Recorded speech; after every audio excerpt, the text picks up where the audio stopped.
আসলো। এই বৈশাখ থেকে মানে গরমটা শুরু হয়ে যাচ্ছে এবং এই গরমে যাদের বিয়ে আছে তাদের জন্য আমি কিছু টিপস বলবো, তারা সেগুলো ফলো করবে আর নিজেদের অনেক ভালো রাখবে। প্রথমেই বলবো তোমরা কিন্তু প্রতিদিন 3 থেকে 4 লিটার অন্তত জল খাবেই।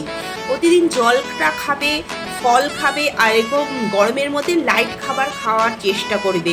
যত টক দইটা খাবে, লাইট খাবার খেলে তোমাদের শরীরটাও ভালো থাকবে। বিয়ের আগে অনেক নিমন্ত্রণ থাকে, সেই সব নিমন্ত্রণটা যতটা পারবে অ্যাভয়েড করে হালকা খাবার খাবে। তাছাড়া বাড়িতে কিছু ঘরোয়া টিপস বলবো, সেগুলো ফলো করবে। তোমরা ঘরের মধ্যে টক দই তো থাকেই, টক দই, একটু হলুদ, একটু বেসন, একটু চালের গুঁড়ো দিয়ে, একটু মধু, একটু পাতিলেবু, এগুলো সব মিশিয়ে একটা প্যাক তৈরি করবে। সেই প্যাকটা সপ্তাহে 3 দিন করে লাগাবে।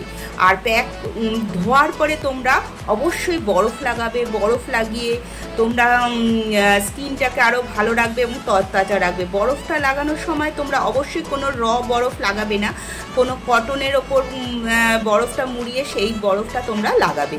বরফ লাগালে তোমাদের স্কিনটাও ভালো থাকবে এবং যখন মেকআপ করবে তখন ঘামটাও কম হবে। কিন্তু তোমরা এইভাবে আমার টিপসগুলো ফলো করবে। স্কিন খুব অয়েলি, তাদের তো খুব যত্ন করতেই হবে। তোমরা কিন্তু টোনারটা ইউজ করবে, খুব ভালো টোনার কিছু ইউজ করবে যাদের অয়েলি স্কিন। টোনার ইউজ করার পরে তোমরা তারপরে একটু জেল বেস কোনো ময়শ্চারাইজার, ফর অয়েলি লেখা যে কোনো তোমরা তোমাদের পছন্দের সঙ্গে সেরকম টোনার ইউজ করতে পারো। একটু অ্যালোভেরা ইউজ করবে নিজেদের আরও সুন্দর করে তোলার জন্য। আমার এই জিনিসগুলো ফলো করবে। প্যাক দেওয়ার পরে তোমরা কোনো জেল, যেহেতু গরমকাল সেহেতু তোমরা ভালো কোনো জেল, যে কোনো কোম্পানির তোমরা জেল ময়শ্চারাইজারটা অবশ্যই লাগাবে। জেল ময়শ্চারাইজার লাগালে তোমাদের স্কিনটা আরও ভালো থাকবে এবং সানস্ক্রিনও লাগাবে। যেহেতু গরমকাল সেহেতু তোমাদের পছন্দসই যে কোনো একটা ধরনের সানস্ক্রিনটাও লাগাবে। ঘর থেকে বেরোনোর সময় যখনই তোমরা রোদে বেরোবে তখন তো 50 লাগাবেই, না হলে 30 লাগালো। বাড়িতে যারা থাকো তাদের জন্য অন্তত 30 SPF 30 কোনো। বিয়ের আগে অন্তত 2টো ফেশিয়াল অবশ্যই করে নেবে।